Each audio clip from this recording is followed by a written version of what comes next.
कुछ देर बाद वजदान पीछे हुआ और मशल को देखने लगा, जो शर्म से लाल मुंह लिए नीचे देख रही थी। तुम तो अभी से लाल टमाटर बनी हुई हो। शादी के बाद जब मैं तुम्हें अपनी मोहब्बत में पूरी तरह रंग लूँगा तब क्या होगा तुम्हारा? वजदान मशल को देखकर एक आंख विंक करता हुआ बोला। मुझे जाना है, मशल जल्दी से बोली। कहाँ? वजदान मशल की हालत से महफूज होता हुआ बोला। मुझे भाभी बुला रही हैं, मशल निकलने की कोशिश करते हुए बोली। लेकिन मुझे तो भाभी की आवाज़ नहीं आई। वजदान बड़े गौर से मशल को देखता हुआ बोला। आपको नहीं आई लेकिन मुझे आ गई है। मशल वजदान की नज़रों की तपश खुद पर महसूस करते हुए बोली। इसका मतलब है मेरे कान खराब हो गए हैं। वजदान मशल को तंग करने का कोई मौका हाथ से जाने नहीं दे रहा था। जी, आपके कान खराब हो गए हैं।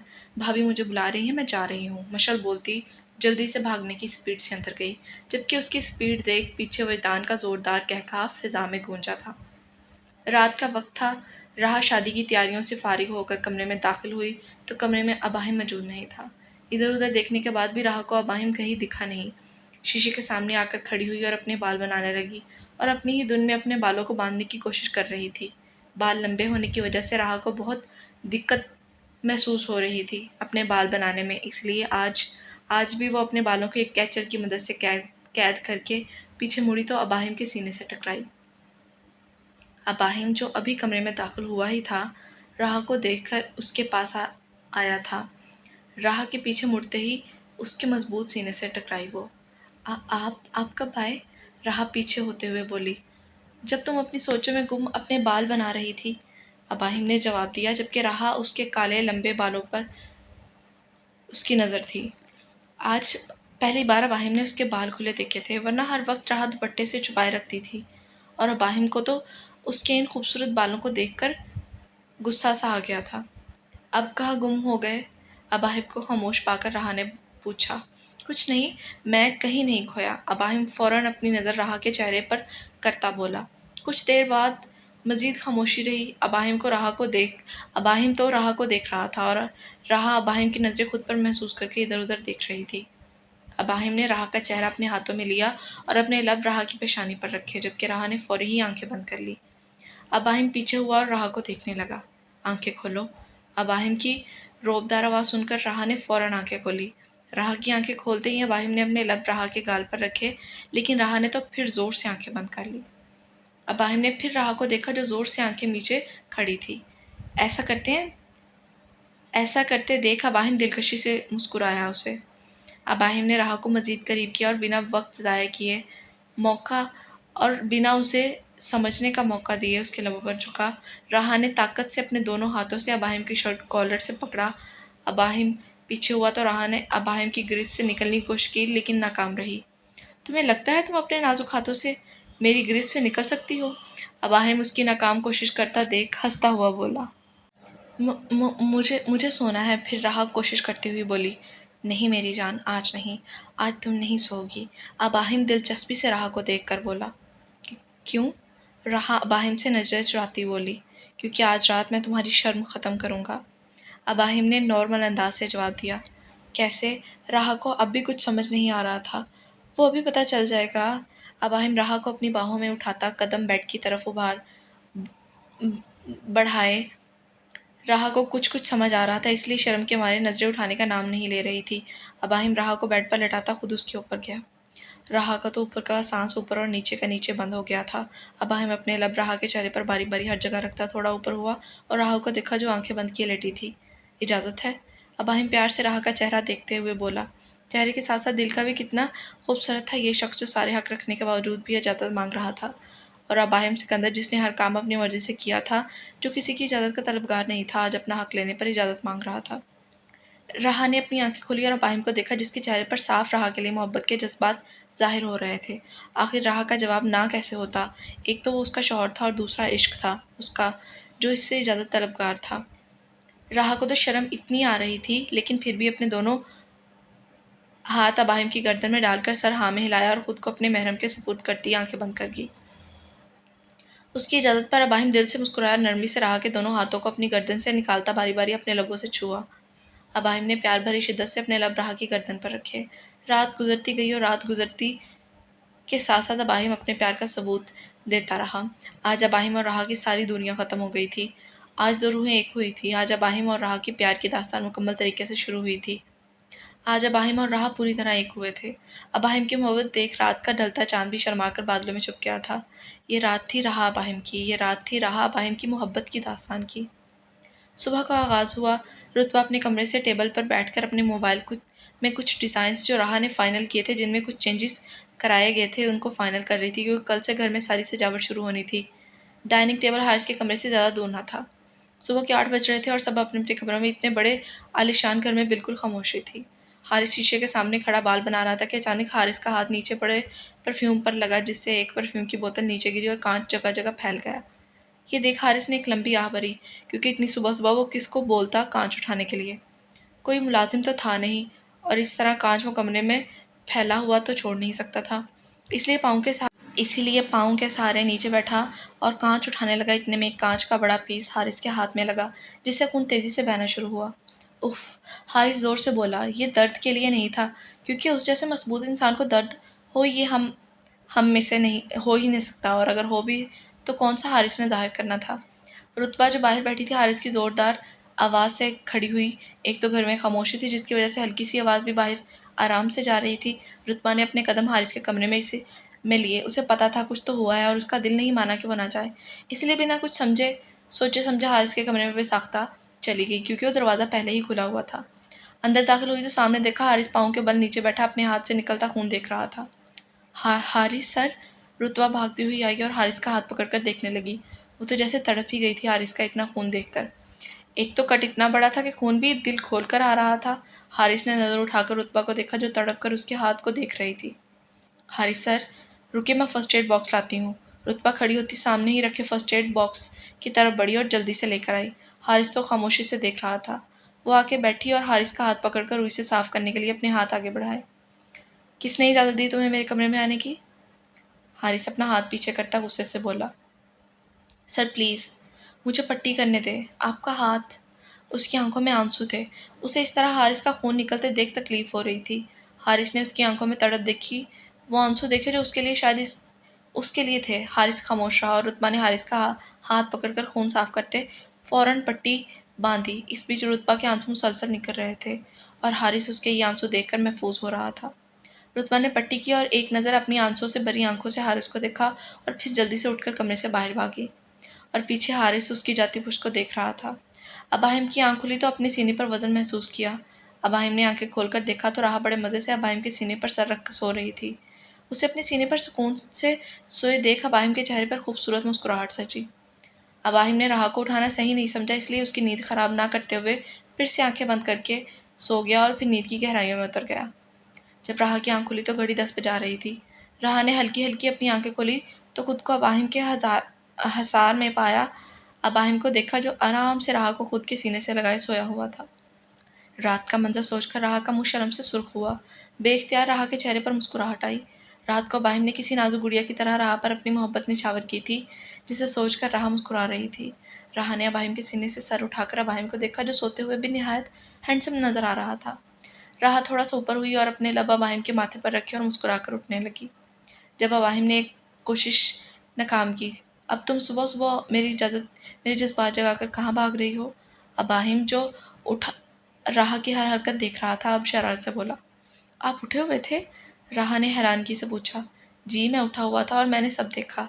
जब मेरी बेगम मुस्कुरा रही थी और जब तुम मुझे किस कर रही थी, सब कुछ। अबाहिम अपनी हंसी जब्त करता बोला। नहीं नहीं, आपने ख्वाब देखा होगा, मैंने नहीं आपको किस की।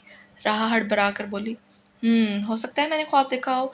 अब देखो ना, इंसान जो रात को करके सोता है, उसे वही तो ख्वाब आते हैं। अबाहिम शरारत से बोला। अबाहिम की बात से राहा फ़ौरन नज़रें झुकाई और उठने की कोशिश करने लगी। उठने देना, राहा मासूम सी शक्ल बनाते हुए बोली। तुम अपनी जान खुद मुश्किल में डाल रही हो, ऐसी अदाएं दिखाकर। अबाहिम राहा की मासूमियत देख बोला। मैंने कौन सी अदाएं दिखाई हैं? राहा फिर से मासूमाना अंदाज में बोली।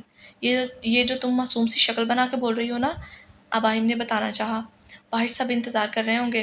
देखिए 10 बज रहे हैं, राहा घड़ी को देखते हुए बोली। इस बीच राहा सारी सारी बात इधर उधर देखती कर रही थी, क्योंकि रात का सोचकर अबाहिम से नज़रें मिलाना मुश्किल था। उसका बस नहीं चल रहा था कि अबाइम की नज़रों से ओझल हो जाए। शर्म के माहिर मारे राह का दिल बाहर आने को था और ये बात अबाहिम को पता थी। वो उसे देखकर क्यों बात नहीं कर रही थी। उसकी तेज़ धड़कन कमरे की खामोशी में साफ सुनाई दे रही थी।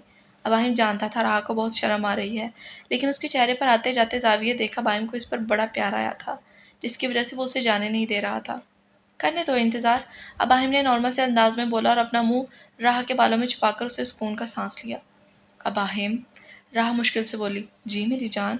अबाहिम अपना मुंह राह के बालों में लिए ही बोला, प्लीज़ ना उठें और देखें, उठ जाए ना अब और देखें कितना टाइम हो गया है। राह ने मज़ीद कोशिश करनी चाहिए।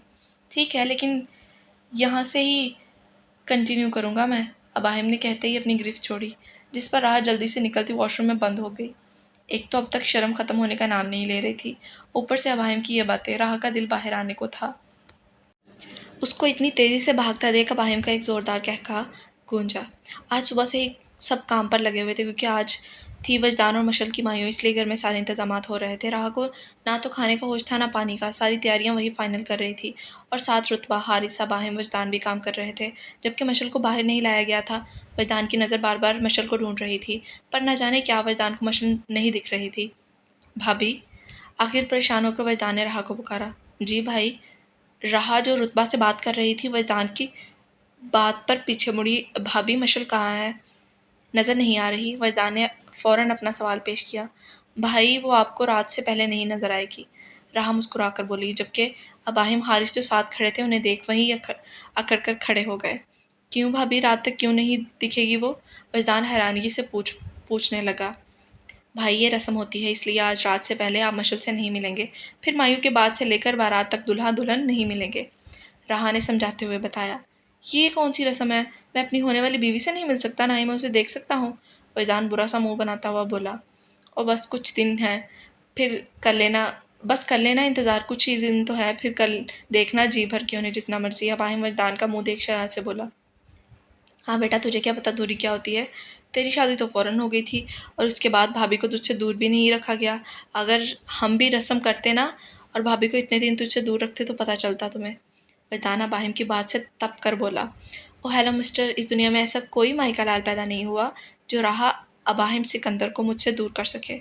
अबाहिम वजदान को देखता बोला और साथ राह को देख आंख विंक की, जिस पर राह ने फ़ौरन अपना चेहरा नीचे किया, जबकि रुतबा तो बस हारिस को देख रही थी, लेकिन वो दुश्मन जहाँ एक नज़र भी उसे देखना गवारा नहीं कर रहा था।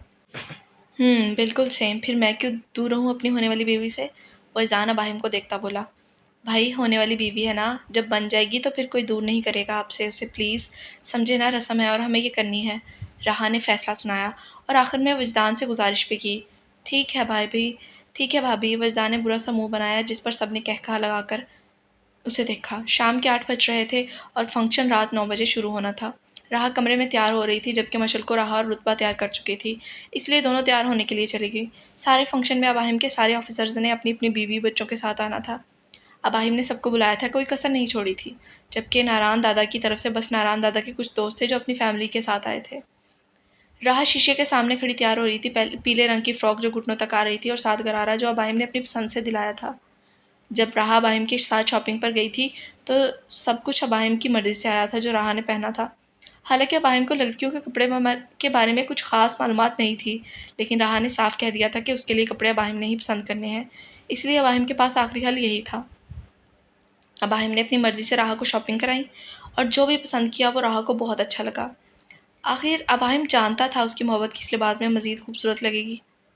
जबकि बारात के लिए राह ने साड़ी का कहा था, इसलिए अबाहिम ने राह के कहने पर उसके लिए साड़ी भी पसंद की थी। सारे फंक्शंस की थीम थी लड़कियों की, जो राह, मशल और रुतबा ने एक जैसी की थी। राह ने फ्रॉक और गरारे पर हल्का सा मेकअप किया, पीला दुपट्टा पहने और साथ मायू की ज्वेलरी में, जिसमें जिसमें येलो बिंदियाँ थी, साथ गजरे और बुंदे थे। राह की फरमाइश पर मशल, राह और रुतबा ने एक जैसी ज्वेलरी बनाई थी, जबकि मशल का सेट थोड़ा हैवी था, जिसमें हार और अंगूठी वगैरह भी शामिल थे। जब राह मशल के कमरे में उसे तैयार कर रही थी, तभी अबाहिम तैयार होकर जा चुका था। क्योंकि मेहमान आने शुरू हो गए थे, इसलिए अबाहिम, वजदान, हारिस बाहर नारायण दादा के साथ खड़े थे। रुतबा उनकी फैमिली मेंबर नहीं थी, लेकिन हारिस के अलावा हर कोई उसे अपने घर का मेंबर समझकर ट्रीट कर रहा था। यहाँ तक कि राह ने मशल और अपने साथ रुतबा की भी हर चीज़ सेम रखवाई थी, ताकि घर की तीनों लड़कियां एक जैसी दिखे। लेकिन हारिस को यह सब देख निहायत गुस्सा आ रहा था, लेकिन खामोश था। सिर्फ शादी तक के लिए हारिस के जहन में था कि शादी के फ़ौरन बाद वो रुतबा को घर से निकालेगा, इसलिए फ़िलहाल खामोशी बरती हुई थी। और उसकी खामोशी देख रुतबा को डर लग रहा था, क्योंकि हर तूफ़ान के आने से पहले खामोशी होती है। और हारिस के साथ भी कुछ ऐसा ही था। माइयों का इंतज़ाम घर के बड़े लॉन में किया गया था। जितना ये घर बड़ा था उसके हिसाब से लॉन भी बहुत बड़ा था। हम इसको घर नहीं कहेंगे, इसको महल कहेंगे, क्योंकि दिखने में वो महल ही था। नहायत खूबसूरती से इस महल को बनाया गया था, ऐसा कि कोई एक बार देख लेना तो नजरें ना हटा पाए। रहा रुतबा दाएं बाएं खड़ी बीच में मशल को लेकर आ रही थी। अबाहिम हारिस जो वजदान के साथ बैठे बातें कर रहे थे, एकदम नजर ऊपर गई तो तीनों बेसाख्ता हो गए। अबाहिम को तो राह को देखकर किसी और ही दुनिया में पहुंच गया था। राह बिल्कुल गुड़िया की मानंद न खूबसूरत नजर आ रही थी। अबाहिम की नज़र हटती मुश्किल हुई, जबकि वरदान तो दुनिया से बेगाना सामने आती अपनी दुल्हन को देख रहा था, जो माइयों के पीले पीले जोड़े साथ ग्रीन गरारे में मलबूस, हल्का सा मेकअप किए बहुत ही खूबसूरत लग रही थी। किसी और ही दुनिया की बासी लग रही थी। वो आज वरदान के दिल पर बिजलियां बनकर गिर रही थी। हारिस की नज़र बेसाख्ता रुतबा पर गई थी, जिसे वो चाहते हुए भी पीछे नहीं कर पाया था। रुतबा जो बिल्कुल राह के जैसा लिबास, फ्रॉक, उसके साथ गरारा फूलों की बनी खूबसूरत ज्वेलरी, दुपट्टा जो पीछे से एक हाथ से निकलता दूसरे हाथ से निकलकर हाथ में था, लंबे ब्राउन बाल जो खुले छोड़े हुए थे, वो निहायत खूबसूरत नज़र आ रही थी। हारिस जो कब से रुतबा से नाराज़ था, आज उसी रुतबा से नज़र हटाना मुश्किल लग रहा था उसे। रुतबा बखूबी हारिस की नज़र खुद पर महसूस कर रही थी और खुश हो रही थी, क्योंकि इतने दिन हारिस ने एक नज़र उठाकर भी रुतबा को नहीं देखा था, जो रुतबा को बहुत अजियत दे रहा था। आखिर मोहब्बत होती ही ऐसी चीज़ है कि जिससे हो जाए उसकी आंखों में अपना अक्स दिखना तो बनता है। वजदान ने हाथ आगे बढ़ाया, जिस पर मशल ने मुस्कुराकर अपना नाजुक हाथ मजबूत हाथों में थमा दिया। एक नज़र ऊपर वजदान को देखा, जो सफ़ेद कुर्ता शलवार में मलबूस, गले में ब्राउन शॉल लिए, बाल नफासत से बनाकर निहायत हाथ में घड़ी पहने दिलकश नज़र आ रहा था। मशल तो बड़े प्यार से अपना दिलकश नज़र आने वाला हमसफ़र देख रही थी। वाइफ टू बी आपका ही हूँ मैं, बाद में देख लेना, अभी चलकर बैठते हैं। वजदान जो मशल को एक जगह खड़ा खुद को देखता पाकर बोला, जिससे फ़ौरन मशल ने अपनी नज़रें शर्म से झुकाई और कदम वजदान के स्टेज पर बढ़ाए। अबाहिम तो बिल्कुल खामोशी से राह को देख रहा था। राह चलते हुए अबाहिम के करीब जाकर खड़ी हो गई। आप बहुत प्यारे लग रहे हैं।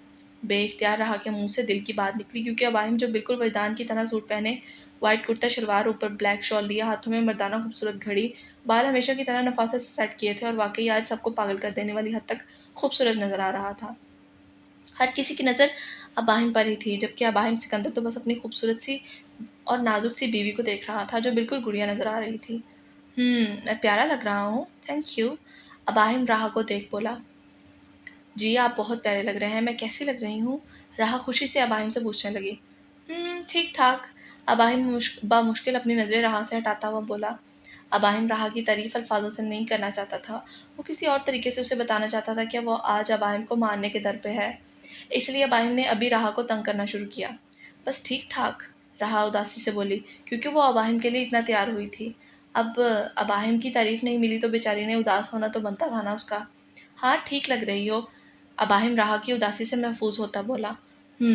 मुझे लगा था आपको प्यारी लगूंगी, इसलिए मैं आपके लिए तैयार हुई थी, लेकिन राह उदासी से कहती रुक गई। अबाहिम का तो बस ही नहीं चल रहा था, वो अभी राह की तारीफ अपने अंदाज में करते उसकी मासूमियत से भरी उदासी को दूर कर दे। आखिर वो अबाहिम के लिए तैयार हुई थी, तो अबाहिम रूखी सूखी तारीफ करने से तो रहा था। इसे दिल को समझाने लगा कि फंक्शन ख़त्म होने का इंतज़ार करें। हाँ वो कर सकता था। अबाहिम राह को उदास चेहरा देखते हुए बोला। अभी राह आगे कुछ बोलती कि उसकी नज़रें सामने खड़ी लड़कियों पर पड़ी, जो अबाहिम को घूर कर देख रही थी। यही नहीं बल्कि हर कोई उस खूबसूरत शख्स को देख रहा था, लेकिन वो लड़कियां अबाहिम को आंखें फाड़े देख रही थी, जिसे देख राह अबाहिम के सामने से हटती उसके बराबर में जाकर खड़ी हुई और अपने हाथ अबाहिम के बाजू में डाले। अबाहिम ने हैरानगी से राह को देखा, फिर दूसरी नज़र सामने देखा, जहाँ वो लड़कियां अबाहिम को आंखें फाड़े मुस्कुराकर देख रही थी। ये देखो, अबाहिम को सब कुछ समझ आ गया था। अबाहिम ने मुस्कुराकर देखा, जो अबाहिम के बाजुओं में हाथ डाले इन लड़कियों को देख रही थी, जिसे बताना चाह रही हो कि ये मेरे हैं। इस तरह राह को अबाहिम से चिपका देख लड़कियों ने बुरा सा मुंह बनाया, लेकिन फ़ौरन ही नज़र अबाहिम पर जाते मुस्कुराते हुए आगे बढ़ी, जहाँ राह और अबाहिम खड़े थे। अबाहिम तो अपनी बीवी को देख रहा था, जो अजीब सा मुंह बना के इन आती हुई लड़कियों को देख रही थी। अबाहिम को इस वक्त राह पर बहुत प्यार आ रहा था। अस्सलाम वालेकुम जी। वहाँ से आती लड़कियों में से एक लड़की अबाहिम से मुखातिब हुई। वालेकुम अस्सलाम। अबाहिम जवाब दे रहा था कि राह ने बीच में बात काटी, यहाँ तक कि अबाहिम सलाम का जवाब भी पूरा नहीं दे पाया। वालेकुम अस्सलाम। अबाहिम जी, की तरफ से, लेकिन मेरा ख्याल है कि आप इन्हें अबाहिम जी नहीं बल्कि भाई बोलकर बोलें तो ज़्यादा बेहतर होगा। रहा मसनूई मुस्कुराते हुए, जबकि दिल तो कर रहा था कि अभी उस लड़की को उठाकर फेंक दे। अबाहिम तो अपनी जालिस होती बीवी देखकर अपनी हंसी जब्त करने का काम कर रहा था। ओह नो, ये मेरे भाई नहीं है, लड़की राह को देखकर बोली। अच्छा, फिर कौन है ये तुम्हारे? राह ने उस लड़की से पूछा, जबकि लहजा बमुश्किल नरम रखने की कोशिश कर रही थी वो। ये मेरे क्रश हैं, वो लड़की अबाहिम को देखकर मुस्कुराते हुए बोली। और अब राह की बस हुई थी। बहन बस करो, कब से बर्दाश्त कर रही हूँ, किसी और को बनाओ अपना क्रश व्रश। ये मेरे शौहर है, और आइंदा अगर मेरे शौहर को देखने की कोशिश भी की ना तो अच्छा नहीं होगा। अबाहिम सिर्फ और सिर्फ मेरे हैं, राह गुस्से में बोली जा रही थी, और अबाहिम राह को हैरानगी से देख रहा था, क्योंकि आज अबाहिम राह का नया रूप देख रहा था, और दूसरी तरफ वो लड़कियां मुंह खोले राह की बातें सुन रही थी। आप उनकी बीवी हैं? इनमें से एक लड़की ने पूछा। जी हाँ, मैं उनकी बीवी हूँ, रहा अबाहिम सिकंदर। राह ने रौब से कहा। हमें तो पता ही नहीं था कि अबाहिम जी की शादी हुई हुई है, लड़की सदमे से बोली। अब पता चल गया ना, इसके बाद भी अबाहिम जी बोल रही हो? राह को अब सच में गुस्सा आ रहा था। अबाहिम तो खामोशी से अपनी हंसी जब्त कर रहा था। लगता है आप लोग को आप लोग खुद यहाँ से नहीं जाएंगी, हम ही चले जाते हैं। चले अबाहिम। रहा अबाहिम के मजीद करीब होते हुए आगे चल दिया, और पीछे वो लड़कियां हसरत से देखती रह गईं। देखा आपने कितनी बदतमीज़ लड़कियां थी। माना मेरे शौहर हैंडसम है, लेकिन सिर्फ मेरे हैं। अगर अब किसी ने आपको देखा ना तो मैं उसको उठाकर बाहर फेंक दूंगी। राह को तो अब गुस्सा ही आ गया था, और वो गुस्से से बोल रही थी, और अबाहिम को राह पर इतना प्यार आ रहा था कि खुद पर जब्त करना मुश्किल हो रहा था। वैसे मुझे पता नहीं था तुम इतनी चालीस होती हो। अबाहिम राह को गुस्से से बढ़ता चेहरा देख बोला। तो आपको लगता है मुझे नहीं होना चाहिए? राह ने गुस्से से कहा। नहीं, मैंने ऐसा तो नहीं कहा, बस मैं तो ये कह रहा था कि अब मेरा खुद पर जब्त करना मुश्किल हो रहा है। अबाहिम ने राह को देख बोला। किस चीज़ पर जब्त? राह को अबाहिम की बात ज़रा सी भी समझ नहीं आई। मतलब मेरा दिल कर रहा है अपनी बीवी को बताने कि अबाहिम सिर्फ अपनी राह का है। अबाहिम राह को देखता बोला, जिस पर राह को समझ आई कि कितनी देर से वो इतने गुस्से में कुछ भी बोलती गई, और अब वो बातें राह की शर्म का सबब बन रही थी, क्योंकि अबाहिम बड़े गौर से राह को देख रहा था। राह ने फ़ौरन से अपनी नज़रें झुकाई। अब राह का गुस्सा कहीं धुएं की तरह उड़ गया था। अब राह के चेहरे पर शर्म ने अपना बसेरा कर रखा था। मैं आती हूँ। राह बस जल्दी जल्दी से वहाँ से निकलना चाहती थी, क्योंकि राह को अबाहिम की नज़रों से शर्म आ रही थी। बिल्कुल बिल्कुल चाहिए, आपको मैंने रोका कब है? मैं तो बस फंक्शन ख़त्म होने का इंतज़ार कर रहा हूँ, फिर तुम्हें बताऊँगा मैं सिर्फ़ और सिर्फ़ अपनी बीवी का हूँ। लेकिन मेरा अंदाज़ थोड़ा अलग है, मैं अल्फाजों से नहीं अमल से बताऊँगा। अबाहिम शरारत से बोला, जिस पर राह जल्दी से चलती स्टेज पर चली गई। हारिस चलता हुआ आगे बढ़ रहा था, जब रुतबा हारिस के पास आई। हारिस के कदम वहीं रुक चुके थे।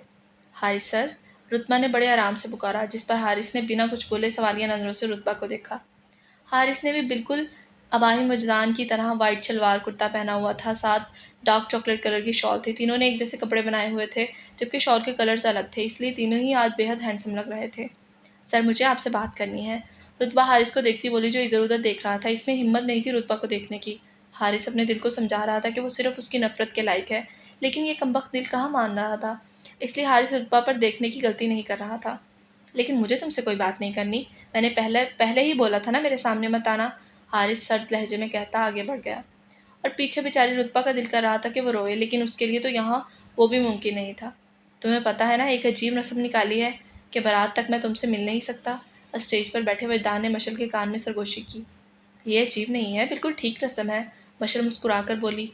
हाँ, कुछ दिन और फिर तुम्हें बताऊँगा। बेटा, जो तुम दूर रहने की बात से मुस्कुरा रही हो ना, फिर पूछूंगा तुमसे। एक बार आ जाओ मेरे पास, फिर कभी दूर जाने की बात नहीं करोगी। वजदान मशल को देखते शरारत से बोलता मशल को लाल कर गया था। क्या हुआ, आवाज़ क्यों नहीं निकल रही? अभी तो बड़ा मुस्कुरा रही थी। अभी तो बस मैंने बोला ही है, सोचो जब करूँगा तो क्या होगा। वजदान मशल की हालत देख शरारत से बोला। अभी मजीद आगे बात होती कि इतने में स्टेज पर राह आती हुई नजर आई। अरे अरे अरे, क्या बातें हो रही हैं? राह स्टेज पर आती बोली। भाभी देखिए ना, कुछ बोल रही है, ना कोई बात कर रही है, ना ही मैंने इससे अभी कुछ कहा है, फिर भी देखिए मशल का मुंह कितना लाल हो रहा है। वजदान मशल को देख शरारत से बोला, जिस पर मशल ने मासूम शक्ल बनाकर राह को देखा। भाई नहीं करें उसे तंग, देखिए हमारी मशल कितनी मासूम है। राह मशल को देखते हंसते हुए बोली। रुतबा। राह ने रुतबा को आवाज़ दी जो स्टेज से कुछ फासले पर खड़ी थी। राहा की आवाज़ पर रुतबा फ़ौरन स्टेज पर आई। जी भाभी, यार आओ ना, बैठो यहाँ। राहा ने अपनी बराबर वाली कुर्सी पर इशारा करते हुए बोला। जी। रुतबा मुस्कुराई, वहीं बैठ गई। भाई, आपको कैसी लगी थी मशल? भाई, आपको कैसी लगती है मशल? राहा ने वजदान से पूछा और साथ मशल को भी देख रही थी, जो शर्म से मजीद सर झुकाए बैठी थी। बहुत प्यारी लग रही है मेरी मशल, और अगर मशल तैयार ना भी हो तब भी वो मुझे प्यारी लगती है। वजदान ने सच्चा जवाब दिया जो उसके दिल में था। मशल को तो शर्म इतनी आ रही थी कि उसका बस नहीं चल रहा था कि वो अभी सबकी नज़रों से ओझल हो जाए। अहम अहम, राहा मशल को देखती शरारत से बोली। भाभी, मशल ने मासूमाना सा मुंह बनाकर फिर से राहा को देखा। अच्छा अच्छा, नहीं करते हम तुम्हें तंग, आप लोग बैठिए, हम आते हैं। राहा हंसते हुए बोली और रुतबा के साथ आगे चल दी, और पीछे बेचारी मशल शर्म से चूर चूर होकर बैठ गई, क्योंकि वजदान की मुसलसल नज़र खुद पर महसूस कर रही थी वो। इस तरह मायूं का इख्तिताम हुआ। रुतबा मशल को उसके कमरे में लेकर आई, क्योंकि मशल बहुत थक चुकी थी बैठे बैठे। बारात 2 दिन बाद थी, जिसकी वजह से 2 दिन मशल ने मायूं बैठना था। रुतबा अपने कमरे में फ्रेश होकर निकली तो हारिस की कुछ आवाज़ उसे सुनाई दी। रुतबा ने थोड़ा सा दरवाज़ा खोलकर देखा तो सामने हारिस कॉल पर बात कर रहा था। रुतबा छोटे छोटे कदम लेती हारिस से कुछ फासले पर आकर खड़ी हुई। हारिस का दिल कॉल ख़त्म होने का इंतज़ार कर रही थी। हारिस ने रुतबा को नहीं देखा था, क्योंकि हारिस का चेहरा दूसरी तरफ था। तकरीबन 5 मिनट बाद हारिस कॉल रखता पीछे मुड़ा तो सामने ही रुतबा को नीचे नजरें किए खड़ा पाया। इतनी रात को यहाँ क्या कर रही हो? हारिस की रोबदार आवाज़ पर रुतबा ने फ़ौरन ऊपर देखा। रुतबा के ऊपर देखने पर हारिस की आंखें रुतबा की हैज़र आंखों से टकराई। रुतबा की आंखों में मोटे मोटे आंसू देख हारिस का दिल जैसे तड़प सा गया था। क्या हुआ, रो क्यों रही हो तुम? हारिस रुतबा का चेहरा देखते बोला, जो बस रोने को हो रहा था। सॉरी सर, रुतबा रोते हुए बोली, जबकि नज़रें नीची थी। रोना बंद करो। हारिस रुतबा का नीचे हुआ चेहरा गौर से देखते हुए बोला।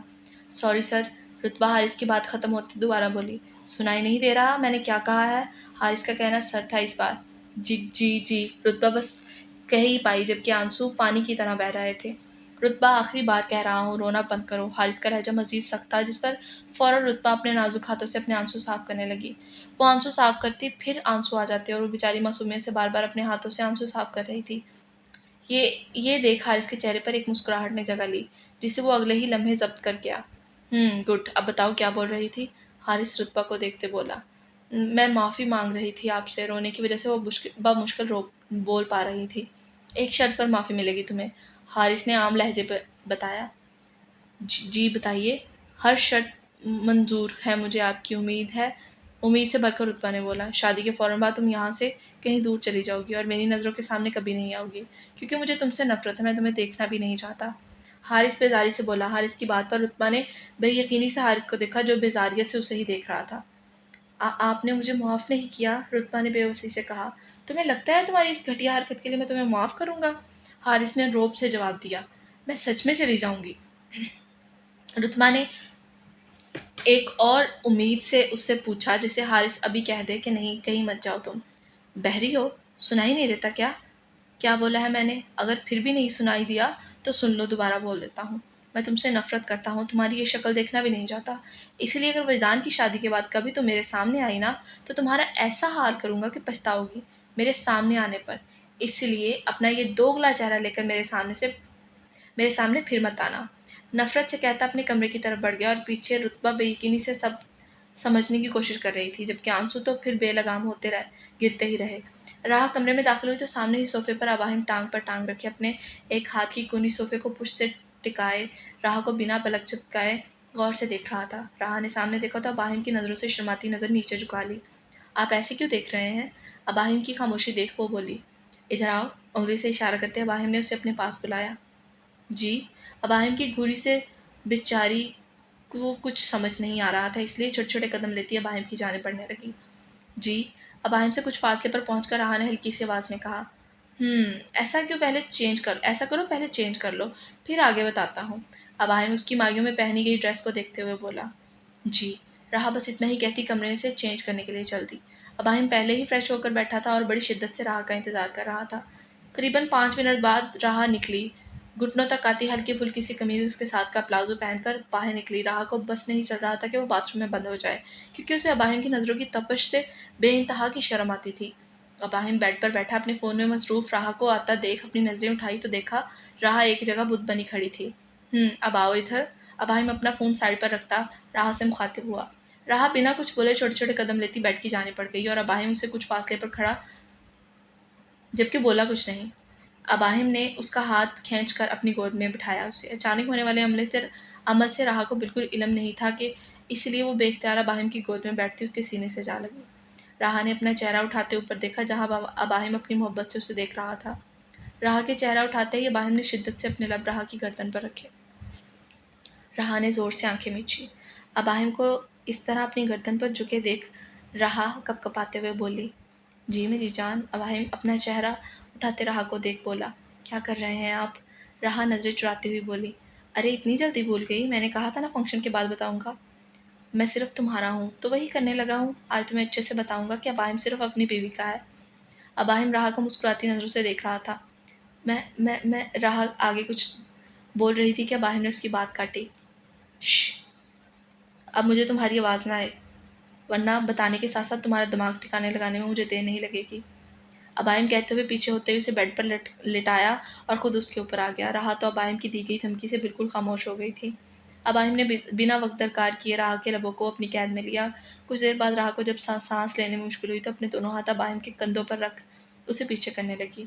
उसकी इस हरकत पर अबाइम गुस्से से उसके दोनों हाथ ऊपर की तरफ पिन किए लबों पर अपनी शिद्दत बढ़ा रहा था, जबकि इस बीच अबाइम ने राह के लबों को एक सेकंड के लिए भी आज़ाद नहीं किया था। राह अब मुकम्मल तौर पर अबाहिम के सहारे थी और दूसरी तरफ गुस्से में आता अबाहिम शिद्दत से राह के लबों पर झुका था। सांस न आने की वजह से राह की आंखों से आंसू आना शुरू हो गए थे, लेकिन उसके बाद भी अबाहिम अपनी मर्जी से कुछ देर बाद पीछे हुआ तो राह लंबे लंबे सांस लेने लगी, जबकि आंसू तेजी से आ रहे थे। बेचारी राह के लिए अपनी रुकी हुई सांस बहाल करना मुश्किल हो रहा था। ये सज़ा तुम्हारी मज़ाहमत की है। मेरी एक बात याद रखना, जब मैं तुम्हारे करीब आऊँ तो तुम्हारी किसी भी किस्म की मज़ाहमत मुझे नहीं चाहिए। अबाहिम गुस्से से कहता राह के ऊपर से उठा और कमरे से बाहर निकल गया। राह बेड से उठकर बैठी अबाहिम की जाती पुष्प को देख रही थी। अबाहिम राह से गुस्सा होकर गया था, जिसकी वजह से राह को खुद पर गुस्सा आ रहा था। क्या ज़रूरत थी मुझे दूर करने की? नाराज़ होकर चले गए वो मुझसे। राह रोते हुए दिल में सोच रही थी। राह बिल्कुल अबाहिम को नाराज़ करना नहीं चाहती थी। वो तो कभी ख्वाब में भी अबाहिम को खुद से नाराज़ होता नहीं देख सकती थी। राह को मज़ीद रोना आ रहा था क्योंकि इस तरह राह ने अबाहिम के चेहरे पर गुस्सा देखा था। राह तो समझ गई थी कि अबाहिम को अपने किसी भी काम में रुकावट या मज़ाहमत ज़हर लगती है। वो बेचारी रोते हुए अपने नन्हे से दिमाग में सोच रही थी कि बस अबाहिम से उससे ज़्यादा नाराज़ ना हो। काफ़ी देर बैठी अबाहिम के आने का इंतज़ार करने लगी, लेकिन अबाहिम है कि कमरे में आ ही नहीं रहा था। बेड ग्राउंड से टेक लगाए बेख्तियार नींद की गहराइयों में उतर गई, क्योंकि आज वैसे ही मायूं में राह बहुत थक गई थी। उसके बाद भी राह ने जागने की कोशिश की, लेकिन थकान की वजह से नींद ने अपना बसेरा कर लिया था। एक और सुबह का आगाज़ हुआ। हारिस अपने कमरे से निकला तो हमेशा की तरह उसे आज रुतबा कहीं नज़र नहीं आई थी। न जाने क्यों हारिस की आंखें उसे ढूंढ रही थी, लेकिन रुतबा कहीं दिखाई नहीं दे रही थी। हर सुबह रुतबा लॉन या डाइनिंग रूम में होती थी। रुतबा को ना पाकर हारिस फिर से अपने कमरे में चला गया और अंदर आकर सोच में पड़ गया। हारिस को ज़रा सी भी शर्मिंदगी नहीं हुई थी अपनी रात में बोले गए अल्फाजों से, क्योंकि हारिस के लिए ये चीज़ नाकाबिले बर्दाश्त थी कि कोई उसे बदतमीज़ी करे। वो बच्चा सिर्फ अबाहिम, वजदान और अपनी भाभी के लिए था। बाकी किसी बाहर वालों के लिए वो बिल्कुल संजीदा तबीयत का मालिक था। हालांकि ये इतनी बड़ी बात नहीं थी। रुतबा ने इतना भी ज़्यादा नहीं बोला था जितना हारिस ने रिएक्ट किया था, लेकिन हारिस के लिए ये नाकाबिले बर्दाश्त था। वो अपने अल्फाजों से रुतबा को अज़ियत दे रहा था। सुबह राह ने अपनी हल्की हल्की सी आंखें खोलकर अपने बराबर में देखा जहां अबाहिम नहीं था। अबाहिम को ना पाकर उसने पूरी अपनी आंखें खोली और उठकर बैठकर नजरें दूसरी जानिब घुमाई तो देखा अबाहिम शीशे के सामने खड़ा अपने बाल बना रहा था। राह की नज़र अबाहिम पर गई तो फ़ौरन बेड से उठकर खड़ी हुई और कदम अबाहिम की तरफ बढ़ाए। राह अबाहिम के करीब जाकर खड़ी हुई, जबकि अबाहिम ने एक नज़र उठाकर राह को नहीं देखा। अब मुझसे नाराज़ हैं? राह ने आराम से पूछा, जबकि दिल डर रहा था कि अबाहिम मुझसे नाराज़ ना हो। चेंज कराओ और बाहर आओ, सब इंतज़ार कर रहे हैं। संजीदगी से बोलकर अबाहिम कमरे से निकल गया और पीछे राह अपनी नम आंखें लिए अबाहिम को जाता देख रही थी। राह को इस तरह उसे नज़रअंदाज करना उसे बर्दाश्त नहीं हो रहा था। तुम नम आंखें लिए वो फ्रेश हुई और कदम बाहर की जाने बढ़ाए।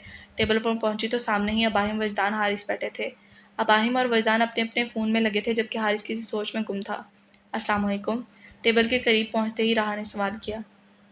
वालेकुम अस्सलाम भाभी, वजदान हारिस ने जवाब दिया, जबकि अबाहिम फ़ोन में लगा था जैसे उसे पता ही ना हो कि क्या हो रहा है यहाँ। राह ने इशफा के साथ मिलकर नाश्ता लगाया, जिस पर सबने नाश्ता किया, जबकि राह की नज़र अबाहिम पर थी जो फ़ोन में मसरूफ़ था। राह के हलक से एक नवाला तक उतरना मुश्किल हो रहा था। आखिर अबाहिम उससे नाराज़ हो तो कैसे कुछ उसके मुंह में जाता। अबाहिम नाश्ता करे यार। वजदान अबाहिम को मोबाइल में लगा देख बोला, नहीं मुझे भूख नहीं है। अबाहिम कहता उठा और कमरे की जाने पड़ गया। अबाहिम को क्या हुआ है? पहले तो नाश्ता छोड़कर कभी नहीं किया ऐसे। हारिस अबाहिम को जाता देख बोला, भाभी अबाहिम को कुछ हुआ है क्या? वैदान ने आराम से पूछा। राहा जो नीचे मुंह किए अपने आंसू को रोकने की कोशिश कर रही थी, वैदान की बात पर जब्त करते ऊपर देखा। नहीं भाई ठीक है, वो शायद भूख नहीं लगी होगी उन्हें, मैं पूछ कर आती हूँ, आप सब लोग नाश्ता करें। राहा ने बोला और साथ साथ उठ खड़ी हुई, जिस पर वैदान ने इस बात में सर हिलाया। राहा ने कदम कमरे की जानिब लिए, दरवाज़ा खोला तो अबाहिम बालकनी में खड़ा। राहा जैसे ही बालकनी में आई वैसे ही अबाहिम बाहर जाने लगा। राहा ने अबाहिम का हाथ पकड़कर उसे रोका। हाथ छोड़ो मेरा, अबाहिम ने सर्द लहजे में कहा। नहीं, जब तक आप मुझे माफ़ नहीं करेंगे मैं हाथ नहीं छोड़ूंगी आपका।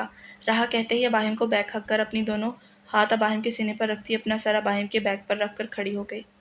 अबाहिम ने ज़ोर से अपनी आंखें जब से बंद की और राहा से अब नाराज़ नहीं था, लेकिन अबाहिम ने राहा को तंग करने का सोचा था। आखिर राहा अबाहिम के करीब हो और अबाहिम अपनी राहा से नाराज़ हो, ये तो मुमकिन ही नहीं है। लेकिन ये खुद पर जब्त करते अबाहिम राहा को तंग करने का सोचा। अबाहिम की आंखों में अब शरारत थी। सुनाई नहीं आया मैंने क्या कहा है? अबाहिम मसनूई संजीदगी से बोला, जबकि उसे इस वक्त ही राहा पर बहुत प्यार आ रहा था। सॉरी, राहा बिना अपना सर उठाए बोली। कोई फ़ायदा नहीं सॉरी का, मैं तुमसे नाराज़ हूँ। अबाहिम कहते ही राहा को दूर करता कमरे से निकल गया और पीछे वो बेचारी यही समझ रही थी कि अबाहिम अब भी नाराज़ है। राहा का दिल कर रहा था वो ज़ोर ज़ोर से रोए। आखिर कहाँ बर्दाश्त थी उसे अब अबाहिम की इतनी सी भी दूरी। नमी फिर से बरस रही थी इस मासूम की आंखों में। मैं आपको मना कर रहूँगी, राहा आंसू साफ करती बोली और खुद भी बालकनी से निकल गई। मशल उठो यार, नाश्ता कर लो। राहा मशल के कमरे में आई तो मशल आराम से सो रही थी। आखिर कल बहुत ज़्यादा जो थक गई थी। भाभी थोड़ी देर और सोने देना प्लीज़, मशल आंखें बंद किए बोली। अच्छा पहले उठकर नाश्ता कर लो फिर सो जाना। नहीं भाभी मुझे सोना है। ओके अब तुम्हें नाश्ता वजदान भाई कराएंगे, रुको भेजती हूँ मैं उनको, राहा ने शरारत से बोला, क्योंकि उसे पता था मशल ऐसे नहीं उठेगी। नहीं, मशल ज़ोर से कहती फ़ौरन उठकर बैठी। राहा का कहकहा गूंजा। भाभी, मशल ने बुरा सा मुंह बनाया। अच्छा छोड़ो, जल्दी से फ्रेश होके आओ और नाश्ता करो, कल भी खाना ठीक से नहीं खाया था, तबीयत ख़राब हो जाएगी वरना। राहा नाश्ते की ट्रे बेड पर रखती बोली। ओके भाई, ओके भाभी, मैं फ्रेश होकर आती हूँ। मशल उठती वॉशरूम में बंद हो गई, जिस पर राहा अपने कमरे से निकल गई। मशल ने दूसरा मायों का ड्रेस पहना था। कल मायों के बाद एक सिंपल सा पीला मायों का जोड़ा पहना था जो उनके मशल ने उसको दिया था। मशल वही पहनी थी, वो बारात से पहले तक उसे वही पहने रखना था। राहा मशल के कमरे से बाहर निकलती रुतबा के कमरे की तरफ बढ़ी, क्योंकि सुबह से उसे रुतबा दिखाई नहीं दी थी। राहा ने गेट नॉक किया, जिस पर रुतबा ने खोला। अरे भाभी आप आइए अंदर, रुतबा ने मुस्कुराकर कहा, जबकि आंखें सुर्ख हो रही थी। शुक्रिया। राहा मुस्कुराती हुई अंदर दाखिल हुई, जबकि रुतबा की आंखों पर उसकी नज़र अभी नहीं गई थी। रुतबा कहाँ हो यार सुबह से? राहा रुतबा के करीब जाती बोली। रुतबा तुम्हारा मुंह क्यों इतना सूजा हुआ है? आंखें देखो लाल हो रही हैं, तुम रोई हो? राहा परेशानी से रुतबा का चेहरा देखते बोलने लगी। नहीं भाभी मैं ठीक हूँ, बस आंखों में कुछ चला गया है, रुतबा राहा से नजरें चुराती बोली। रुतबा इतने वक्त में तुम्हें अच्छी तरह जान गई हूँ, चलो मेरी जान बताओ। राहा रुतबा का चेहरा प्यार से अपने हाथों में लेते हुए बोली। जब राहा की नज़र बेड पर रखे सूटकेस पर पड़ी। ये क्या है, कहाँ जा रही हो, सामान क्यों पैक कर रही हो? राहा मजीद परेशानी से रुतबा को देखते हुए बोली। भाभी, रुतबा जो कब से अपने आंसू रोके खड़ी थी अपना जब तोड़े राहा के गले लगकर जोर जोर से रोने लगी। रुतबा मेरी जान क्या हुआ है? राहा ने रुतबा के सर पर हाथ रखकर सहलाते हुए कहा, जबकि रुतबा की हालत देख राहा परेशानी के आलम में खड़ी थी। बस बस रुतबा बच्चे, ऐसे नहीं रोते, अपनी भाभी की बात सुनोगी? रुतबा को लगातार रोते देखकर बोली राहा बोली, जबकि रुतबा ने फ़ौरन दूर होकर अपने आंसू साफ किए। गुड गर्ल, चलो बताओ अपनी भाभी को क्या हुआ है जो आप ऐसे रो रही हो? राहा उसके आंसू साफ करती प्यार से बोली। राहा के लहजे में प्यार ही प्यार था, जिसे महसूस कर रुतबा को मजीद रोना आ रहा था। भाभी, रुतबा से बोलना बहुत मुश्किल हो रहा था। मैं पानी लाती हूँ, एक मिनट। राहा पानी का गिलास उठाती वापस रुतबा के पास बैठती उसे पिलाने लगी। कुछ देर बाद जब रुतबा कुछ नॉर्मल हुई तो राहा ने पूछा, बताओ क्या हुआ है चंदा, आप ऐसे क्यों रो रही थी? भाभी हारिस सर, इतना कहती फिर रोने लगी। बस चंदा बस, बताओ हारिस भाई। राहा रुतबा के बाल जो मुंह पर आ रहे थे उन्हें पीछे करती बोली। भाभी, मुझसे बहुत बड़ी गलती हो गई है। रुतबा फिर से रोती हुई बोली। राहा की आंखों में भी आंसू आना शुरू हो गए थे रुतबा की हालत देखकर। बस करो चंदा, ऐसे नहीं रोते, बताया है ना क्या गलती हुई है, आप बताओ मुझे। राहा अपने आंसू जब्त करती बोली, जो रुतबा की हालत देखकर बेलगाम हो रहे थे। नहीं भाभी, बहुत बड़ा गुनाह हो गया है मुझसे, ये मेरे दिल मेरे बस में नहीं रहा। खुदा की कसम भाभी, बिल्कुल बेख्तियार हुआ है, मैंने कुछ नहीं किया भाभी। कैसे मैं अपने दिल को इतना बड़ा गुनाह करने दिया मैंने? मैं पागल हो रही हूँ, मैं पागल हो जाऊँगी भाभी, मैं बिल्कुल पागल हो जाऊँगी। रुतबा राहा के गले लगती ज़ोर ज़ोर से बोलती रो रही थी। रुतबा की हालत देखकर राह की हालत खुद इतनी ख़राब हो रही थी, आंसू पानी की तरह बह रहे थे, लेकिन राह खुद पर ज़ब्त करती हुई, क्योंकि अभी उसे रुतबा को संभालना था। बस बस बस रुतबा बच्चे, बस मेरी जान, बिल्कुल चुप, तुम्हें मेरी कसम है अब तुम नहीं रोगी। राह को आखिरी तरीका यही बेहतर लगा जिससे रुतबा चुप हो जाए। राह के मुताबिक रुतबा फ़ौरन अपने आंसू साफ करने में लग गई थी। कुछ देर बाद जब रुतबा बिल्कुल खामोश हुई तो राह ने पानी दिया, क्योंकि पहले तो रोने की वजह से हिचकियाँ बन गई थी, जिसकी वजह से पानी नहीं पिया जा रहा था। अब नहीं रोऊंगी, ठीक है? अब बताओ मुझे, इसमें रोने वाली क्या बात है अगर प्यार हो गया है तो? और प्यार तो बेख्तियार होने वाली चीज़ है, प्यार कभी भी सोच समझ कर नहीं होता। प्यार हमेशा से हमारे इख्तियार में नहीं है, और जो सोच समझ के कर किया जाए वो प्यार थोड़ी होता है। इसलिए बताओ क्या हुआ है? हारिस भाई ने कुछ कहा? राह ने समझाते हुए पूछा। राह की बात पर रुतबा ने सब कुछ राह को बताया, हर एक चीज़। राह तो बेयकीनी से सुन रही थी, उसे तो यकीन ही नहीं आ रहा था कि उसके हारिस भाई कभी ऐसा भी कर सकते हैं। रुतबा, मैं बात करूंगी भाई से, तुम बिल्कुल भी परेशान मत होना। राह रुतबा को गले लगाती बोली। नहीं भाभी, आप उनसे कोई बात नहीं करिएगा, वो नफ़रत करते हैं मुझसे, नफ़रत। इसलिए मैंने फ़ैसला किया है कि मैं जा रही हूँ यहाँ से बहुत दूर। रुतबा राह के गले लगी बोली, जबकि आंसू आने को बेताब थे, लेकिन राह ने अपनी कसम दी थी जिसकी वजह से रुतबा अपने आंसू ज़ब्त किए बैठी थी। नहीं रुतबा, तुम कहीं नहीं जाओगी, कहीं भी नहीं, सुना तुमने? राह रुतबा को दूर करती उसका चेहरा अपने हाथों में लेती बोली। अगर मैं यहाँ रही तो ये प्यार मुझे मार देगा भाभी, मैं अंदर से खुद में टूट रही हूँ, मुझे कुछ टूटता हुआ महसूस हो रहा है। ये प्यार मुझे कहीं का नहीं छोड़ेगा भाभी, ये प्यार मुझे हरा देगा। मैं हर लम्हे में खुद को खोखला कर रही हूँ। अगर मैं यहाँ और रुकी तो मर जाऊंगी भाभी, प्लीज़ मुझे मत रोकिए, मैं जा रही हूँ। रुतबा ज़ोर ज़ोर से बोल रही थी। उसे लग रहा था कि मशल जो अभी वॉशरूम से निकली थी, उसे लग रहा था कि उसका दिल फट जाएगा। और उधर मशल जो अभी वॉशरूम से बाहर निकली थी, जब बाहर से आती हल्की हल्की आवाज़ों से भाग कर रुतबा के कमरे में आई थी। इस घर में एक कमरे के बाद दूसरे कमरे तक बिल्कुल नहीं जाती थी। मशल का कमरा रुतबा के कमरे के बराबर था, और कमरे का दरवाज़ा खुला होने की वजह से मशल को हल्की हल्की आवाज़ आ रही थी। भाभी, मशल भागती हुई करीब आई, जहाँ रुतबा राह के गले लगकर रो रही थी, जबकि हालत बिल्कुल निढाल पड़ गई थी। मशल, जल्दी से टैबलेट्स। राह घबराती हुई बोली, जिस पर मशल जल्दी से जाती साइड टेबल पर रखी दवाइयाँ लेकर आई। रुतबा मेरी जान, ये खाओ। राह ने रुतबा को गोलियां खिलाई, जिस पर कुछ ही देर में रुतबा की आंखें बंद होने लगी और नींद की गहराइयों में वो उतर गई। कुछ देर आराम कर लेगी तो हल्का फील करेगी।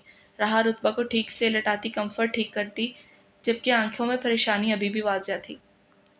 राह और मशल कमरे से बाहर निकली ताकि रुतबा थोड़ी देर आराम कर सके। गोली की वजह से कुछ घंटे तो वो सुकून से सो सकती थी। भाभी, क्या हुआ रुतबा को? मशल ने परेशानी से पूछा। राह ने सब कुछ मशल को बताया, जिस पर मशल को भी यकीन नहीं आ रहा था कि हारिस इतनी सी छोटी सी बात के लिए रुतबा को इतना सुना रहा है।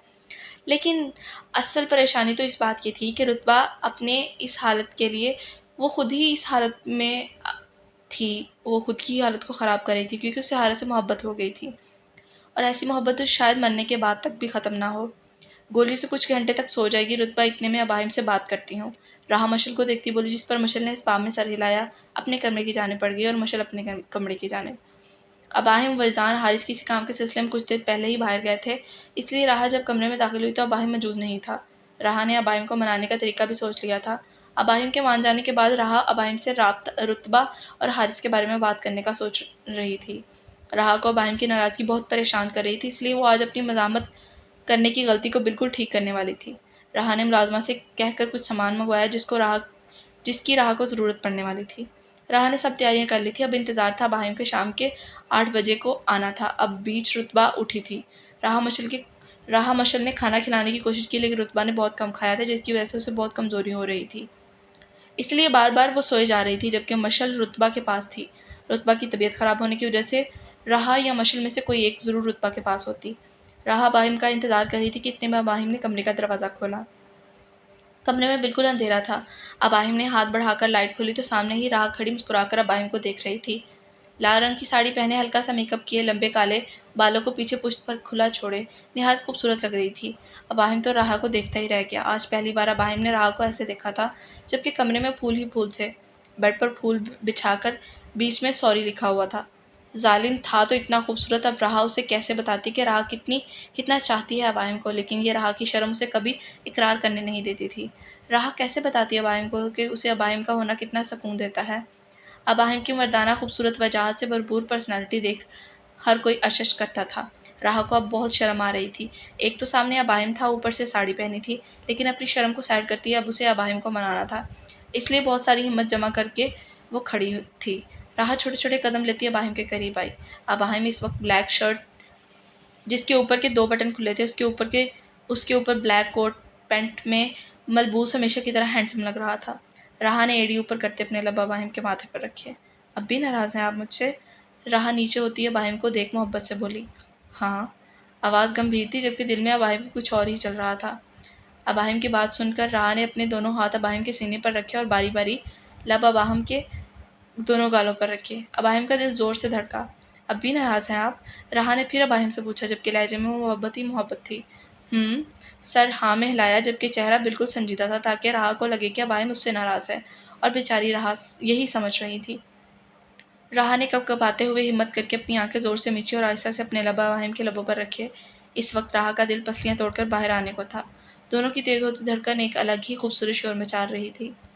अबाहिम राहा के इस कदम से थोड़ा हैरान हुआ, लेकिन फिर मुस्कुराकर राहा का नाजुक लम्स महसूस करने लगा। अब भी नाराज़ है? चंद मिनट बाद राहा पीछे होती बोली, तुम्हें लगता है इन सब के बाद मैं नाराज़ हो सकता हूँ? वैसे मुझे नहीं पता था कि मेरी बीवी को रोमांस आता है। अबाहिम राहा को देख अपनी हंसी जब्त करता बोला, क्योंकि राहा का चेहरा सुर्ख हो रहा था, जबकि चेहरे पर शर्म वाज़िया थी। बहुत खूबसूरत लग रही हो इस साड़ी में, आज तुम मुझे मारने की तैयारी कर रही हो। अबाहिम आगे कुछ बोलता कि राहा ने उसके मुंह पर हाथ रखा। अल्लाह ना करे आपको मारने की तैयारी करने से पहले मैं खुद ना मर जाऊं। राहा अबाहिम की बात से तड़प कर बोली, ना करो मेरी जान, ना करो, मुझे मत बहकाओ, तुम्हारी जान मुश्किल में आ जाएगी। अबाहिम राहा की मासूमियत पर हारता बोला, जिस पर राहा ने फिर अपना चेहरा झुका लिया। अबाहिम ने राहा का हाथ खींचा, जिससे राहा अबाहिम के सीने से जा लगी।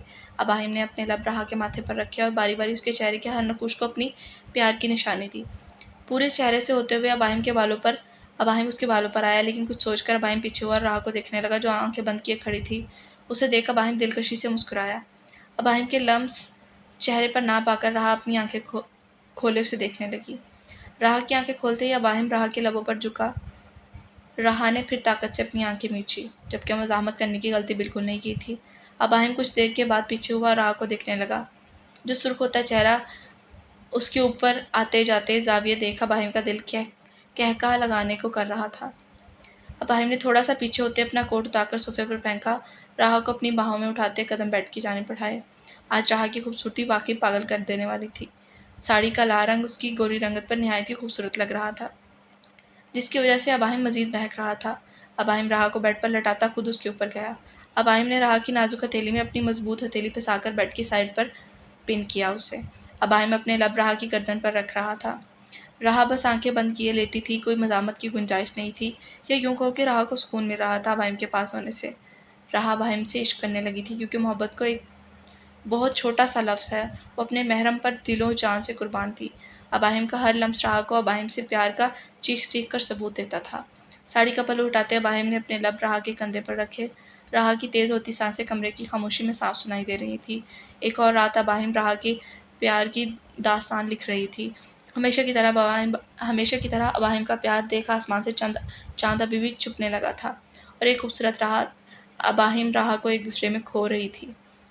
राहा ने खुद को अबाहिम के सुपुर्द तो बहुत पहले ही कर दिया था, इसलिए आंखें बंद किए अबाहिम का हर लम्स अपनी रूह में उतरता महसूस कर रही थी, जबकि उसका चेहरा लाल टमाटर हुआ था। अपने प्यार का सबूत देते अबाहिम राहा को खुद के सीने में पींच कर आंखें बंद किए कर गया, जबकि राहा भी खुद को अबाहिम के सीने में छुपाती सुकून से आंखें बंद कर गई थी। अब सुबह होते ही राहा अबाहिम को हारिस और रुतबा के बारे में सब बताने वाली थी, जबकि कल वजदान और मशल की बारात का दिन था। आज पाकिस्तान की सरजमीन पर 8 साल बाद किसी बरखुरदार शख्स ने कदम रखा था। जहाज़ पर से बाहर कदम रखते ही उस खूबसूरत शख्सियत को देखकर लोगों का झुंड जमा था। गार्ड्स ने अपनी पूरी कोशिश के बाद भी उस शख्स को गाड़ी में बिठाकर इस भीड़ से निकाला। अब उस शख्स की गाड़ी अपनी मंजिल को रवां थी। अबाहिम की आंख खुली तो अपने पास राहा को ना पाकर इधर उधर देखने लगा, पर पता तब चला जब राहा को कमरे में ना ही मौजूद अबाहिम फ्रेश होता बाहर निकलकर टेबल की जानिब चल दिया। बाहर निकलकर देखा तो घर में ज़ोर शोर से शादी की तैयारियां शुरू थी। अखराज बारात थी वजदान की। टेबल पर सामने ही वजदान हारिस बैठे थे, जबकि राहा वहाँ भी मौजूद नहीं थी। और भाई कैसा लग रहा है, आज बारात है तेरी? अबाहिम कुर्सी पर बैठता बोला। मुझे तो बहुत अच्छा लग रहा है, वजदान खुशी से बोला। वजदान क्या ख्याल है, तेरी बारात के साथ अबाहिम की भी बारात निकलवा दे, देखना इसकी शादी में तो कुछ हुआ ही नहीं। हारिस वजदान को देख शरारत से बोला। Good idea. अबाहिम बता, हारिस जो कह रहा है वो ठीक है? वैदान अपनी हंसी जब्त करता बोला। चुप कर जाओ तुम दोनों, वरना ज़ाया हो जाओगे मेरे हाथों से, अबाहिम घूरता हुआ बोला। वैदान हारिस अबाहिम को देख के कहा लगा कर हंसे। अच्छा, बस तुम्हारी भाभी कहाँ है? अबाहिम वजदान हारिस को देख बोला। तो ये पूछने आया था ये? भाई हम कहाँ याद रहेंगे अब इसको। वजदान भी फिर बोला, कोई मौका नहीं जाने दे रहा था ये लोग एक दूसरे को तंग करने का। वजदान, तुझे अच्छा लगेगा कि तू अपनी शादी के दिन चल ना सके? अबाहिम वजदान को देख फुर्सत से बोला। भाभी रुतबा के कमरे में है। अबाहिम की बात सुन वजदान ने सीधे सीधे जवाब दिया, क्योंकि अबाहिम का क्या भरोसा कब वो क्या करते। दूसरी तरफ रुतबा का नाम आने पर हारिस ने अपना चेहरा झटका। अब बारी थी अबाहिम के हंसने की। रुतबा, मेरी जान तबीयत कैसी है अब? राहा और मशल जो रुतबा के उठने का इंतज़ार कर रही थी, उसके उठने के बाद राहा प्यार से बोली। जी भाभी ठीक हूँ, रुतबा नजरें झुकाए बोली, जबकि हालात हालत अभी भी उसकी निढाल थी। चलो उठो और फ्रेश होकर आओ, आज बारात है मशल की, सारी तैयारियां हम लोगों ने देखनी है और मेहंदी वाली भी आने वाली है, चलो आओ मेहंदी लगवाते हैं। राहा रुतबा को देख बोली। भाभी बिल्कुल भी हिम्मत नहीं है उठने की, रुतबा नजरें झुकाए बोली। रुतबा, यार तुम मेरी बारात पर ऐसे बीमार होगी तो मुझे बिल्कुल भी अच्छा नहीं लगेगा, सारे इंतजाम तो तुमने देखने हैं ना, प्लीज़ उठ जाओ, मशल भी प्यार से बोली। जिस पर रुतबा भी हल्का सा मुस्कुराई, बहुत सारी हिम्मत जमा करके उठी वो। गुड गर्ल, रहा मुस्कुराते हुए बोली। भाभी मुझे आप लोगों को कुछ बताना था। रुतबा उठकर खड़ी होती हुई बोली। जी जी चंदा बोलो। रहा मशल दोनों रुतबा की तरफ मुतवज्जो हुई। दरअसल मेरा फ्रेंड लंदन से पूरे 8 साल बाद आ रहा है, इसलिए मुझे जाना होगा यहाँ से, मैं कुछ देर तक चली जाऊँगी। रुतबा एक कदम रहा मशल की जानिब बढ़ाते हुए बोली। रुतबा, तुम्हें लगता है हम तुम्हें जाने देंगे? इतनी तबीयत ख़राब है तुम्हारी, और दूसरा तुम कहीं नहीं जा रही। रुतबा रहा रुतबा को देख बोली। भाभी ठीक कह रही है रुतबा, ये गलत है, तुम हमें छोड़कर कैसे जा सकती हो, अभी तो शादी ख़त्म भी नहीं हुई। मशर रुतबा के करीब खड़ी बोली। लेकिन रुतबा अगर आगे कुछ बोलती कि रहा ने बात काटी। लेकिन कुछ नहीं, तुम अपने फ्रेंड को यहाँ बुलवा लो, हम अबाहिम से बात करती हूँ मैं, और मैं मना लूँगी उसे, वो कुछ नहीं कहेंगे, उन्हें आने दो, ऐसी हालत में तुम्हें नहीं मैं जाने दूँगी कभी भी। रहा ने फैसला सुनाया। भाभी आप मेरी बात समझने की कोशिश करें, पहले ही मैं यहाँ रह रही हूँ और अब मैं किसी को कैसे बुलवा लूँ यहाँ? यहाँ रहने का ये मेरा घर थोड़ी है जो मैं बुलवा लूँ किसी को भी। रुतबा बेड पर बैठती बोली, क्योंकि मज़ीद हिम्मत नहीं थी उसमें खड़े रहने की। रुतबा, अब तुम ये बातें करके हमें गैर बना रही हो, अगर नहीं समझती हमें कुछ अपना तो बता दो, ऐसे अपने अल्फाजों से क्यों गैर वाला समझने पर मजबूर कर रही हो हमें? रुतबा की बात पर रहा उदासी से बोली। नहीं भाभी, ये क्या बोल रही हैं आप लोग सब मेरे अपने हैं, मैं कभी ऐसा सोच भी नहीं सकती आपको गैर महसूस कराने का। राहा की बात पर रुतबा फ़ौरन बोली, क्योंकि इतने दिनों में उसे उसे भी राहा मशल से लगाव हो चुका था, और सबसे बढ़कर हारिस ने उसे अपने अल्फाजों से सिर्फ अजियत दी थी, तो फिर मेरी बात मानो ना तुम। राहा फ़ौरन बोली। लेकिन भाभी, बस रुतबा अपने दोस्त को यहाँ बुलवा लो, मैं अबाहिम से बात करती हूँ। राहा कहती उठकर चली गई। राहा टेबल पर पहुंची तो अबाहिम वजदान हारिस वहीं बैठे थे। सुबह सुबह राहा कमरे से निकली थी तो सबसे बड़ी वजह उसकी शर्म, रात के बाद राहा से अबाहिम का सामना करना मुश्किल था। लेकिन अब राहा को अपनी शर्म कुछ देर के लिए साइड करनी थी, आखिर उसे अबाहिम से सारी बात जो करनी थी। अस्सलाम वालेकुम। टेबल के करीब पहुंचते ही राहा ने सलाम किया। वालेकुम अस्सलाम, सब ने मुश्तरका जवाब किया, जबकि अबाहिम तो बड़ी गौर से राहा को देख रहा था, जो अबाहिम के प्यार से दिन ब दिन मज़ीद खूबसूरत होती जा रही थी। राहा को अपने अंदर बहुत कुछ बदलाव दिख रहा था अबाहिम के प्यार से। राहा को बहुत ज़्यादा खुशनसीब समझने लगी थी खुद को। राहा का प्यार अबाहिम का प्यार राहा को मज़ीद निखार रहा था। अबाहिम, मुझे आपसे बात करनी थी। राहा वही खड़ी हल्की आवाज़ में बोली। अहम अहम, वजदान शरारत से बोला, जबकि नज़र नाश्ते पर थी। भाई, राहा ने मुंह बनाकर कहा। सॉरी भाभी, वजदान हंसता हुआ बोला। जा अबाहिम, भाभी को कुछ बात करनी है, वजदान आंख फिंक करता बोला। शुक्रिया, लेकिन मैं आपकी इजाज़त का तलबगार नहीं हूँ, मैं चाह ही रहा था। अबाहिम कहकर उठ खड़ा हुआ, जिस पर वजदान ने उस बुरा सा मुँह बनाया और हारिस ने अपना कहका ज़ब्त किया। कमरे में दाखिल होते ही अबाहिम कमरे का दरवाज़ा बंद करता, राहा को दरवाजे के साथ पिन करता दाएं बाएं हाथ रख चुका था। शर्म आ रही है मेरी जान को? राहा के सुर्ख चेहरा देखकर बोला। राहा रात का मंजर सोच सुर्ख पड़ रही थी। राहा ने बिना कुछ बोले सर हाँ में हिलाया। हाय सदके जाऊँ मैं अपनी जान पर। अबाहिम मुस्कुराता बोला। अच्छा, शर्म ख़त्म करते हैं, बताओ क्या बात है जो आप कहने वाली थी? राहा को शर्माया हुआ देख अबाहिम ने बात बोलने का कहा। ओ हाँ, मैं जो बात करने आई थी वो तो मैं भूल ही गई थी, कल से आपको बताने की कोशिश कर रही थी लेकिन आप तो नाराज़ थे। राहा ने मुंह बनाकर कहा। हाँ हाँ, अच्छा बताओ ना क्या बात थी। अबाहिम हंसता हुआ बोला। रुतबा हारिस भाई से प्यार करती है। राहा ने सारी बात अबाहिम को बताई। हारिस और रुतबा के बारे में, रुतबा की हालत के बारे में, सब कुछ। हारिस इतनी सी बात पर रुतबा को इतना सुना रहा है। अबाहिम ने हैरानगी से बोला। जी, और रुतबा की हालत बहुत ख़राब हो रही है। राहा उदासी से बोली। मैं अभी जाता हूँ, हारिस को देखता हूँ ज़रा। अबाहिम कहता जाने लगा जब राहा ने रोका। नहीं अबाहिम, आप कुछ नहीं बोलेंगे हारिस भाई से। राहा अबाहिम को देखती हुई बोली। अरे अगर इसमें से कोई बात नहीं करेगा उससे तो उसे अपनी गलती का एहसास कैसे होगा। अबाहिम ने भी जवाबन कहा। बिल्कुल, हमें उनकी गलती का एहसास ही तो दिलाना है उन्हें, पर थोड़ा अलग तरीके से। राहा ने अबाहिम को बताया कि किस तरह हम हारिस को उसकी गलती का एहसास करा सकते हैं। गुड आइडिया बेगम। राहा की पूरी बात सुनते ही अबाहिम बोला। एक और बात करनी थी मुझे आपसे। कुछ देर की खामोशी के बाद राहा को एक और बात याद आई। बोलो। और रुतबा के दोस्त 8 साल बाद लंदन से पाकिस्तान आ रहे हैं। रुतबा जाने का कह रही थी लेकिन मैंने कहा तबीयत ठीक नहीं है तुम्हारी, तुम कहीं नहीं जाओगी। अपने दोस्त को यहीं बुलवा लो हमारे घर। मैंने ठीक किया ना। राहा ने सारी बात बताते हुए पूछा। जी मेरी जान, आपने ठीक किया। इस हालत में रुतबा को आप जैसा ख्याल रखने वाली भाभी की ज़रूरत है। अबाहिम राहा पर झुकता हुआ बोला। अबाहिम, राहा बड़बड़ाती हुई बोली। फरार के सारे रास्ते बंद थे जो अबाहिम ने दाएं बाएं हाथ रखकर बंद किए हुए थे। जी जान है अबाहिम। अबाहिम कहते ही अपने लब राहा के गुलाबी गाल पर रखे संभल से दूसरे गाल को भी मोहब्बत से छुआ। इस वक्त अबाहिम वजदान बाहर लॉन में थे। शाम के 4 बज रहे थे। बारात की तैयारियां बाहर लॉन में ही चल रही थी। बारात 8 बजे तक शुरू होनी थी। हारिस इस वक्त घर पर मौजूद नहीं था। अबाहिम वजदान को भी सब कुछ बता चुकी थी जिसे सुन वजदान को भी हैरानगी हुई थी। उन्हें नहीं पता था कि हारिस अब इतना बड़ा हो गया है कि अब वो किसी लड़की को छोटी सी बात पर इतना सुनाएगा। मशल की मेहंदी लग चुकी थी, बस पाँव पर आखिरी टच चल रहा था और दूसरी मेहंदी वाली ने राहा रुतबा की मेहंदी लगा दी थी। रुतबा के लाख मना करने के बावजूद भी राहा ने रुतबा की मेहंदी लगवाई थी। राहा रुतबा की मेहंदी तो 1 बजे ही लग गई थी, इसलिए वो खुश होकर धो ली गई थी, जबकि मशल की दुल्हन की मेहंदी लगनी थी तो इसमें तो वक्त लगना था ना। रुतबा और राहा भी बाहर लॉन में आ गई थी तैयारियां देखने के लिए, जबकि हारिस भी और अबाहिम और वजदान के साथ बैठ चुका था। हारिस ने ये चीज़ महसूस की थी कि अबाहिम और वजदान आपस में बातें कर रहे हैं, मगर उससे वो बिल्कुल भी बात नहीं कर रहे। लेकिन अपना वहम समझकर उसने झटक दिया। अब उसकी नज़र रुतबा पर थी जो राहा के साथ लॉन की इंतजामात देख रही थी। जैसा इन लोगों ने फ़ाइनल किया था बिल्कुल उसी तरह की तैयारियां हो रही थी। एक गार्ड अबाहिम के पास आया। साहिब, इज्जत से पुकारा। अबाहिम ने नज़र उठाकर देखा और बोलने का इशारा किया।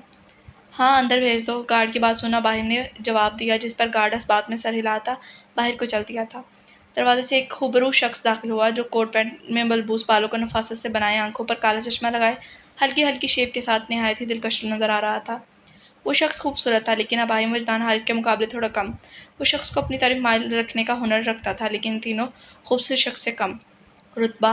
अंदर दाखिल होते ही उस शख्स ने रुतबा को आवाज़ लगाई, जिससे रुतबा जो राह के साथ इंतजाम देख रही थी पीछे की तरफ मुतवज्जा हुई। बासिल, रुतबा खुशी से कहते आगे को भागी। मुकाबिल ने ज़ोर से रुतबा को गले से लगाया। हारिस का तो खून ही खौल गया था यह सब देखकर। कैसी है मेरी चुईया? बासिल ने खुशी से पूछा। मैं सर फाड़ दूंगी तेरा अगर अब मुझे चुईया बोला तो। 8 साल बाद भी तू नहीं सुधरा, रुतबा ने बुरा सा मुंह बनाते हुए बोला। अच्छा अच्छा, बस कर, बाद में बना लेना मुंह। अभी आया हूँ मैं, सबसे तारुफ तो करवा। बासिल लॉन में सबको देखता बोला जो इन लोगों को देख ही वहीं खड़े हुए थे। ओ हाँ, मैं बताती हूँ। ये भाभी है मेरी, यानी कि तेरी भी भाभी हैं। ये अबाहिम भाई हैं और ये वजदान भाई और ये। रुतबा कहती कहती रुके। चेहरे पर सजी मुस्कुराहट फ़ौरन गायब हो चुकी थी क्योंकि सामने हारिस था। ये बताओ ये कौन है? रुतबा के रुकने पर बासिल ने पूछा, जबकि सबने रुतबा का इस तरह खामोश होना बखूबी समझा था, सवाए बासिल के, क्योंकि उसे तो कुछ पता ही नहीं था। ये हारिस सर है, नजरें झुकाए बोली। अस्सलाम वालेकुम। बासिल ने आगे बढ़कर अबाहिम, वजदान, हारिस से हाथ मिलाकर गले लगाया, जिसे अबाहिम और वजदान ने तो खुशी खुशी लिया लेकिन हारिस ने बेदिली से, क्योंकि हारिस की सुई तो वहीं अटकी थी जब बासिल ने रुतबा को गले लगाया था। अस्सलाम वालेकुम भाभी। मैं भी आपको भाभी बोल सकता हूँ ना? बासिल ने राह को सलाम किया। वालेकुम सलाम भाई। जी जी बिल्कुल, आप बोल सकते हैं, राह ने मुस्कुराते हुए कहा, जिस पर सबने ही मुस्कुरा कर उसे देखा। चलो आ जाओ अंदर, दूर का सफ़र करके आए हो, थक गए होगे, खाना खाकर आराम कर लेना। अबाहिम बासिल को देख बोला। जी चलिए, वाकई में बहुत थक गया हूँ, थोड़ा आराम करूँगा। बासिल को भी अपनी थकान याद आई जिसे वो भूल गया था सबके बीच।